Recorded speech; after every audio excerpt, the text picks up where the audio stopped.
Hello dear students, આજે આપણે જે ભણવા જઈ રહ્યા છીએ એ પબ્લિક એડમિનિસ્ટ્રેશનનો ટોપિક છે, જેનું નામ છે right to information act. Second ARC એને શું કીધું છે? Master key to the good governance કીધું છે. અને આપણને ક્યાં યુઝફુલ થાય છે આ કે પબ્લિક એડમિનિસ્ટ્રેશનના જે મેન્સના જે ટોપિક આપેલા છે એની અંડરમાં આપણને યુઝફુલ થશે. એ યુપીએસસી એક્ઝામ હોય કે જીપીએસસીની એક્ઝામ હોય મેન્સ રિલેટેડ. આ એનો પાર્ટ 1 છે. તો આગળ આપણે જોઈએ. હવે topic right to information act. Right to information act શું કામ? Why right to information act 2005 શું કામ? તો કે ભાઈ બિફોર ઇન્ડિપેન્ડન્સમાં આપણે શું જોયું હતું કે બ્રિટિશ લોકોએ કેવું એક સ્ટ્રક્ચર એડોપ્ટ કર્યું હતું. મેન એનું કામ શું હતું કે એવું સ્ટ્રક્ચર એડોપ્ટ કરી જેથી કરીને high level of secrecy maintain થાય. હાઈ લેવલ ઓફ સિક્રેસી શું કામ મેન્ટેન થાય? કારણ કે બ્રિટિશન જે ગવર્મેન્ટ હતી એ શું હતી કે કોલોનિયલિઝમ ઉપર હતી. કોલોનિયલિઝમનો મેઇન એમ શું હોય? એક્સપ્લોટેશન કરવું, જે આપણા નેટિવ ઇન્ડિયન્સનું. અને શું નેટિવ્સને એના હિસાબે આપણને શું નેટિવ્સને ખબર ન પડે કે રિયલ ફેસ શું છે બ્રિટિશનો. એટલા માટે આખું એક સ્ટ્રક્ચર એડોપ્ટ કરવામાં આવ્યું હતું, હાઈ લેવલ ઓફ સિક્રેસી. જેમ આપણે આગળ જોશું ઓફિશિયલ સિક્રેટ એક્ટ 1923 એનેક્ટ કરવામાં આવ્યો હતો. હવે ત્યારબાદ આપણે ઇન્ડિપેન્ડન્સ પછી શું થાય છે એ જોઈએ. આપણે જે સેમ ટુ સેમ બધા સ્ટ્રક્ચર્સ હતા એ આપણે બધા ઇમ્પ્લિમેન્ટ કરી લીધા. બધા લોઝ, રૂલ્સ, રેગ્યુલેશન્સ છે બધા ઇન્ડિપેન્ડન્ટ થઈ ગયા, ફ્રીડમ મળી ગઈ, બધું થયું. પણ આપણે શું એપ્રોચ એડોપ્ટ કર્યો હતો ઇન્ડિયાએ? Development approach. ડેવલપમેન્ટ એપ્રોચ શું હતું કે કઈ રીતે કામ કરતું હતું? ટોપ ટુ ડાઉન એપ્રોચ હતો આ. આની અંદર મેઇન જે સ્ટેક હોલ્ડર્સ કોણ હતું કે જે બધું ઇમ્પ્લિમેન્ટેશન કરે અને સક્સેસ મેળવવા માટે? એ હતું બ્યુરોક્રેસી ઉપર. બ્યુરોક્રેસી એ બધું ઇમ્પ્લિમેન્ટ કરવાનું. પણ આની અંદર શું હતું મેઇન કે જે બધા લોકો હતા એ પાર્ટિસિપેટરી નહોતા. એની અંદર કે પાર્ટિસિપેટરી ફોર્મ ઓફ ગવર્મેન્ટ નહોતું. લોકોને એક્સક્લુડ કરવામાં આવ્યા હતા. એટલે શું થયું ultimately? High level of corruption અને ફેલિયર ટુ રિમૂવ પોવર્ટી. એટલે આપણે પોવર્ટી એટલું બધું રિમૂવ કરી શકા નહીં. પછી હવે ઓરિજિન્સ. ઓરિજિન્સ એના આપણે ક્યાંથી જોવા મળે છે? ઓરિજિન્સ ઓફ આરટીઆઈ એક્ટનો તો પીપલ્સ મોમેન્ટ. એક પીપલ મોમેન્ટ ચાલુ થઈ. ક્યાં ચાલુ થઈ? રાજસ્થાનની અંદર. રાજસ્થાનની અંદર બધા લોકોએ ડિમાન્ડ કરી ડિસ્ટ્રિક્ટ એડમિનિસ્ટ્રેશન સાથે કે તમે અમને જે બધા ઇન્ફોર્મેશન હોય અમારા વેલફેર પ્રોગ્રામ્સની અત્યારે જે બધી ચાલે છે એ તમે અમને પ્રોવાઈડ કરો. પણ એમને શું કરેલું? એમને ઇન્ફોર્મેશન પ્રોવાઈડ કરવાની ના પાડી દીધી. ત્યારે શું થયું કે મજદૂર કિસાન સંઘર્ષ શક્તિ એ એનજીઓ, સિવિલ સોસાયટી ઓર્ગેનાઇઝેશન, એને શું કર્યું? બધા લોકો સાથે, વિલેજીસના લોકો સાથે હેન્ડ્સ જોઈન કરી લીધા. હેન્ડ્સ જોઈન કરીને શું કર્યું એમને ડિમાન્ડ કરેલી કે અમને ટ્રાન્સપરન્સી મળે આની અંદર, એડમિનિસ્ટ્રેશનની અંદર.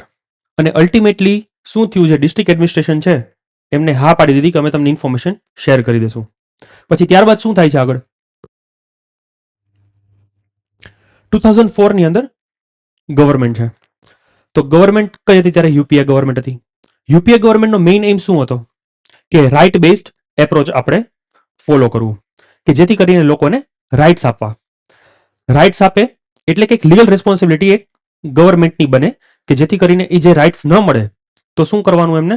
તો એ કોઈ પણ ગ્રીવિયન્સીસ એમની પહોંચાડી શકે ગવર્મેન્ટ સુધી અને એમનો હક થાય. તો એવી રીતે રાઇટ બેઝડ એપ્રોચ ચાલુ કરવામાં આવ્યો. જેમ કે આપણે બીજું હજી જોઈએ તો મનરેગા છે. એ પણ રાઇટ બેઝડ એપ્રોચ ઉપર હતું. પછી 2005 ની અંદર શું આપણને જોવા મળે છે કે આરટીઆઈ એક્ટ પાસ કરવામાં આવ્યો અને એને એક ઓર્ડિનરી લીગલ રાઇટ તરીકે આપી દીધું. હવે શું થાય છે? એટલે આ એક્ટની અંદર શું થાય છે? એક લીગલ રિસ્પોન્સિબિલિટી ગવર્મેન્ટને મળે છે કે તમારે આ બધી વસ્તુ ઇન્ફોર્મેશન જે બધી માગવામાં આવે છે એ બધી શું કરવાની? પ્રોવાઈડ કરવાની. જ્યારે જ્યારે ડિમાન્ડ કરે ત્યારે લોકો ત્યારે. પછી એની સ્પિરિટ શું છે? આરટીઆઈની પાછળની સ્પિરિટ શું છે? આરટીઆઈ પાછળની સ્પિરિટ એ છે કે ડેમોક્રેસી હોય એમાં શું હોય કે હંમેશા લોકો સોવેરિન હોય. લોકો સોવેરિન હોય તો લોકોને સૌથી વધારે એમને હક હોય કે એમને શું, એમને જાણવાનો હક છે કે એમને ગવર્મેન્ટ કઈ રીતે કામ કરે છે, એમના માટે કયા એના વેલફેર પ્રોગ્રામ્સ એની અંદર ઇમ્પ્લિમેન્ટ કરવામાં આવે છે. એટલા માટે ઇન્ફોર્મેશન એમના સુધી પહોંચવી જોઈએ. એટલે એનો મેઇન ડાયરેક્ટ કોરિલેશન શું છે કે ગુડ ગવર્નન્સ અને ટ્રાન્સપરન્સી. બરાબર? જે ગુડ ગવર્નન્સ છે અને ટ્રાન્સપરન્સી. આ બે એક ઇન્ટરલિંક છે. એના હિસાબે આપણને શું મળે છે તો કે સિટીઝનને એમ્પાવર કરે છે. એટલા માટે આપણે આ બધું ઇમ્પ્લિમેન્ટ કરી છે.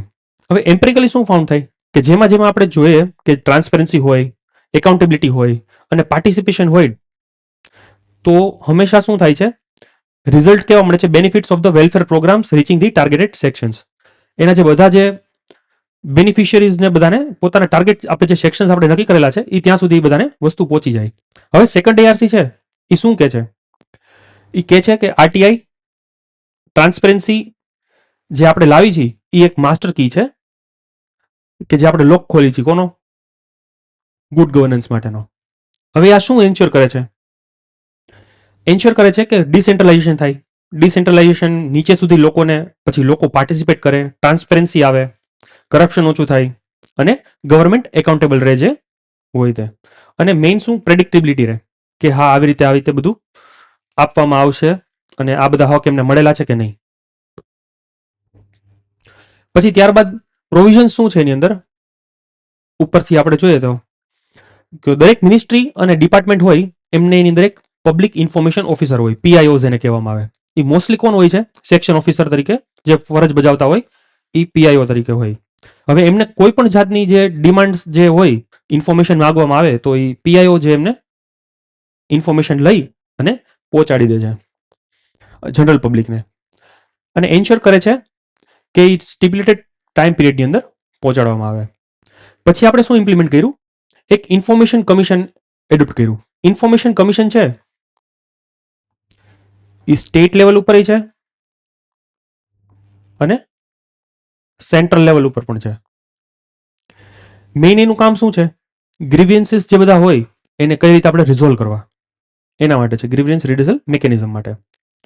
પછી હાલની અંદર આપણે જોઈએ તો વીકનેસીસ શું છે આરટી એક્ટની અંદર, એટલે આપણે શું જોશું એની અંદર કયા વીકનેસીસ છે અને સેકન્ડ એઆરસી એને શું કીધું છે કે આને ચેન્જ કઈ રીતે કરવા જોઈએ. તો ફર્સ્ટ આપણે એની અંદર જોઈએ તો ઓફિશિયલ સિક્રેટ એક્ટ 1923. આપણે આગળમાં સ્ટાર્ટિંગમાં જોયું હતું કે બ્રિટિશ લોકોએ શું કામ આ સ્ટ્રક્ચર આખું એડોપ્ટ કરવામાં આવેલું હતું, મેઇન એનો એમ શું હતો, high level of secrecy maintain કરવું. પણ આ એક જોઈએ તો એક એન્ટીથીસિસ છે આપણે આરટી એક્ટની વિરુદ્ધની અંદર. કઈ રીતે, કારણ કે એક સામે આપણે આરટી એક્ટ લઈ આવ્યા અને આપણે એક સામે એક એવી સિસ્ટમ, આપણે એક એવો એક્ટ છે કે જેમાં આપણે કોઈ પણ ઇન્ફોર્મેશન આપણે હોય એક વખત ક્લાસિફાઈ કરી દીધી કે આ ઇન્ફોર્મેશન ટોપ સિક્રેટિવ છે, તો ત્યારબાદ એ વસ્તુને આપણે કોઈ દિવસ એને આપણે કોઈ બહાર પાડી શકતા નથી. તો સેકન્ડ એઆરસી નું શું કહેવું છે આગળ આપણે જોશું હમણાં. હવે સેકન્ડ વીકનેસ એની અંદર શું છે, ઇન્ડિયન એવિડન્સ એક્ટ 1872. હવે એની અંદર સેક્શન 123 છે.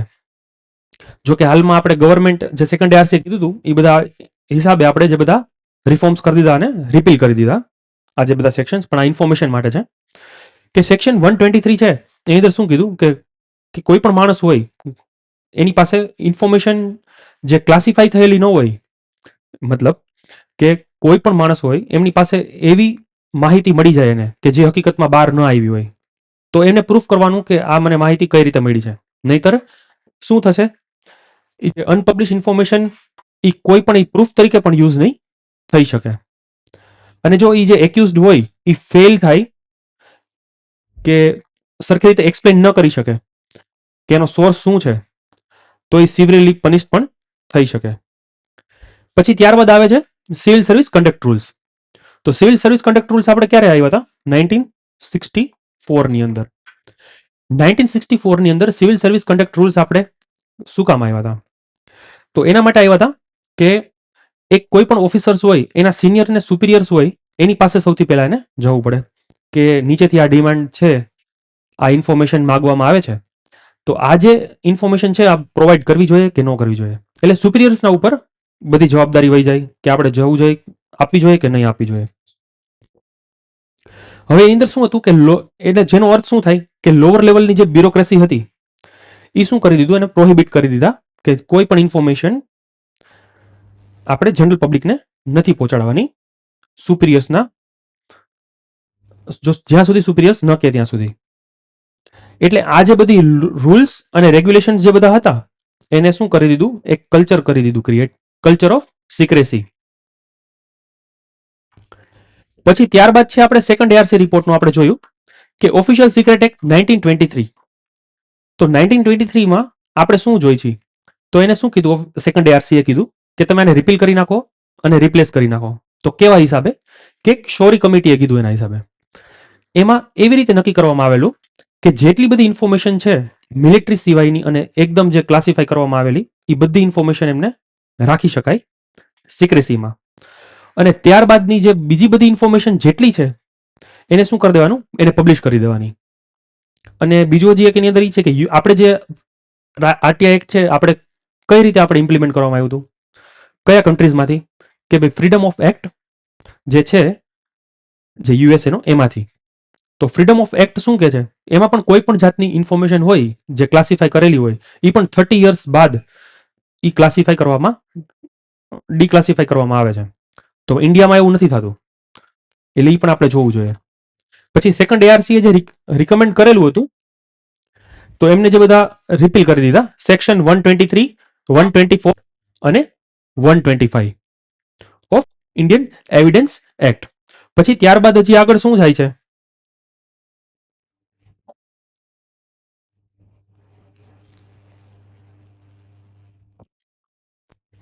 પછી ત્યારબાદ અંદર આપણે શું જાય છે કે changes to the civil service conduct rules 1964. હવે શું કે છે કે સિવિલ સર્વિસ કન્ડક્ટ રૂલ્સ 1964 માં શું ચેન્જ થવા જોઈએ? તો એમ કે છે કે એને રિપ્લેસ કરી દેવાના સેક્શન 4 ઓફ આરટીઆઈ એક્ટ. કે સેક્શન જે 4 છે આરટીઆઈ એક્ટના એના હિસાબે આપણે એને રિપીલ કરી દેવા જોઈએ. કે સેક્શન 4 માં શું કે છે કે બધી ઇન્ફોર્મેશન બ્યુરોક્રેસીને સામેથી આવી અને એને શું કરવું જોઈએ? કે આપણે બધી ઇન્ફોર્મેશન શેર કરવી જોઈએ. જ્યારે સિવિલ સર્વિસ કન્ડક્ટ રૂલ્સ છે એ આપણને શું કહે છે કે બધી ઇન્ફોર્મેશન શેર નહીં કરવાની જ્યાં સુધી સુપિરિયર્સ ન કે ત્યાં સુધી.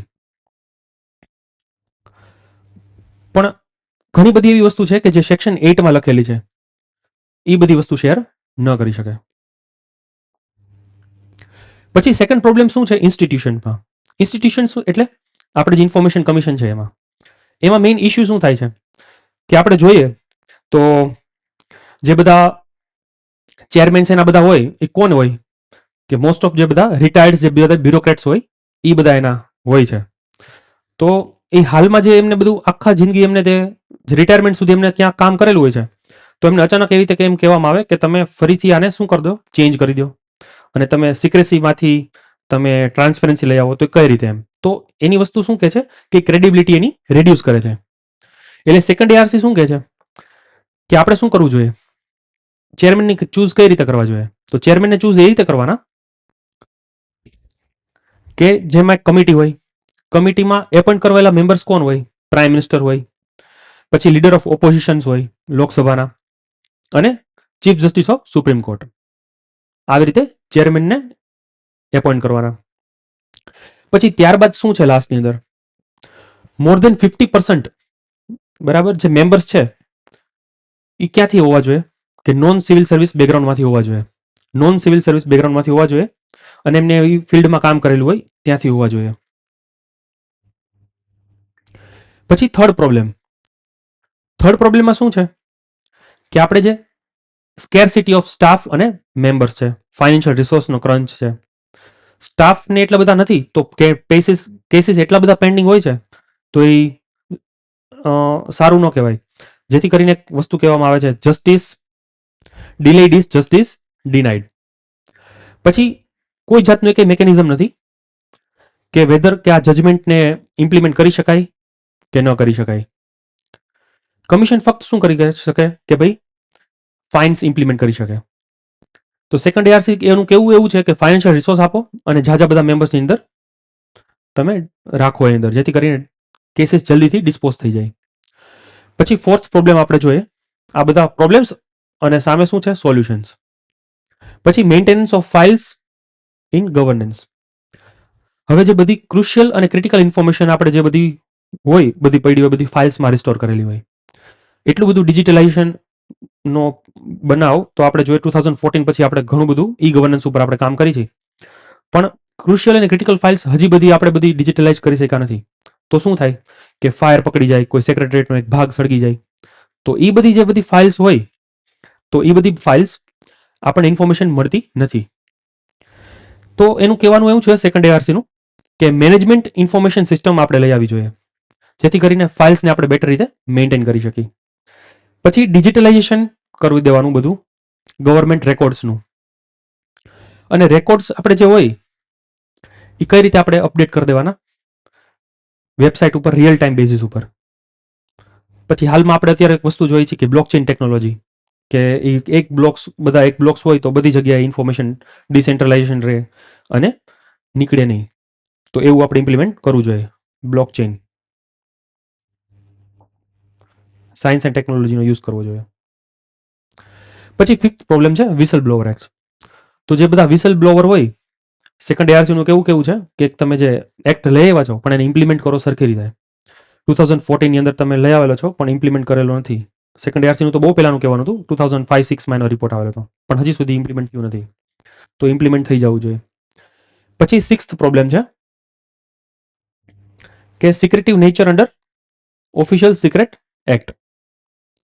એનું કેવું એવું છે કે વન્સ જે એક ટોપ સિક્રેટ ઇન્ફોર્મેશન હોય, બરાબર છે, એ કોઈ દિવસ પબ્લિક થતી નથી. તો એનું શું કહેવું છે? તો એક્ટ ઇન્સ્પાયર્ડ થયું છે યુએસએમાં. તો એ 30 યર્સ પછી પણ આપણે એને આપે છે, તો આપણે શું કામ નહીં? પછી સેવન્થ પ્રોબ્લેમ, ઘણા બધા ઇન્સ્ટિટ્યુશન્સ આપણે આની અંદર નથી આવતા, જેમ કે આર્મી છે, જ્યુડિશરી છે, પાર્લામેન્ટરી કમિટીઝ છે, અથવા તો કોઈ એનજીઓઝ છે કે જે ગવર્મેન્ટ એને ફંડ કરતી હોય, એ નથી આવતા. કે મોસ્ટ ઓફ ધ બધા ઇન્સ્ટિટ્યુશનને આપણે શું કરવું જોઈએ? અંડરમાં લઈ આવવા જોઈએ આરટીઆઈ એક્ટની અંદર. એનું એવું કેવું છે. પછી પબ્લિક ઇન્ફોર્મેશન ઓફિસર. આપણે જોયું હતું કે પબ્લિક પીઆઈઓ કોણ હોય છે? તો પીઆઈઓમાં સેક્શન ઓફિસર હોય છે, કે જે બધી ઇન્ફોર્મેશન જે બધી માગવામાં આવે છે એ બધી લઈ અને ક્યાં બધી લોકો સુધી જનરલ પબ્લિકને સ્ટિપ્યુલેટેડ ટાઈમ પિરિયડની અંદર પહોંચાડવાની. પણ હવે એ હોય અને એના ઉપરા અધિકારી આઈએએસ ને બધા હોય, તો એની પાસે કઈ રીતે ઇન્ફોર્મેશન માગી શકે? તો ત્યાં એને તકલીફ પડે, માગવાની અંદર સંકોચ થાય એમને. તો એવું કેવું છે એનું સેકન્ડ એઆરસીનું કે નોબલ પીઆઈઓ સૌથી પહેલા તો દરેક ડિપાર્ટમેન્ટ અને મિનિસ્ટ્રીઝ માટે એક nodal PIO public information officer હોવા જોઈએ. પછી એનું કેવું છે કે જે બધા એપ્લિકેશન જે બધા એ બધું પ્રોવાઈડ કરે, પણ એ પીઆઈઓ હોય એ ઓફિસર કયા રેન્કના હોવા જોઈએ? ડિરેક્ટર રેન્કના હોવા જોઈએ, જેથી કરીને ઇન્ફોર્મેશન જે બધી લેવી હોય તો એ આરામથી લઈ શકે.